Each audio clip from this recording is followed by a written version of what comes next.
Bonjour à tous, bienvenue sur Immédiat avec un nouveau séance prenante. Il s'agit de la série The OA qui sera mis en avant durant cette émission.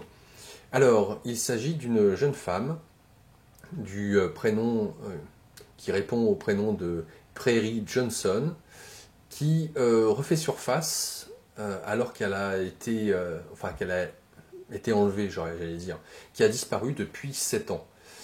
Seulement, il y a un problème, c'est que lorsqu'elle est, entre guillemets, à nouveau découverte, qu'elle refait surface, elle n'a aucun papier sur elle, c'est une chose, elle a peur de tout, surtout qu'on la touche, c'est comme si c'était un nouveau-né qui redécouvrait le monde qui l'entoure, mais en plus de cela, elle a la vue, à savoir que quand elle a été portée disparue, elle était aveugle. Alors, cette série est intéressante, surtout sur comment petit à petit nous découvrons le personnage principal, son passé, ce qu'elle a subi. Donc on commence avec vraiment une aura de mystère.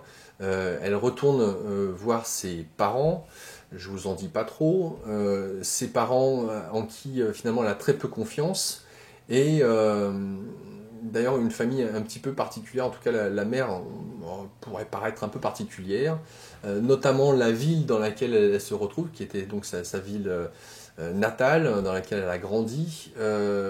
Mais là, pour le coup, elle voit et elle pourra être amenée à raconter petit à petit vis-à-vis de certaines personnes qu'elle a rencontrées sur son chemin, eh bien, ce qu'elle a vécu et en quoi consistait cette année d'obscurantisme.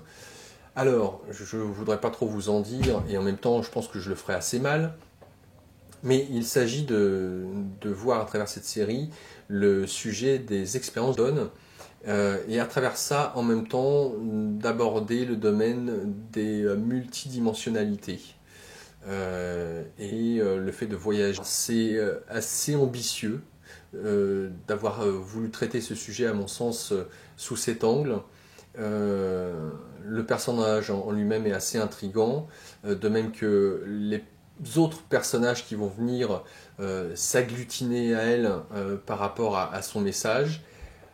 Elle pourrait paraître un peu folle, mais en même temps, une certaine forme de cohérence qui se dessine petit à petit et qui va nous emmener sur des questions d'ordre existentiel, sur bien entendu la vie après la mort, et sur la notion de multivers, sur la notion de passé, présent, futur, sur la notion d'espace-temps, bien entendu.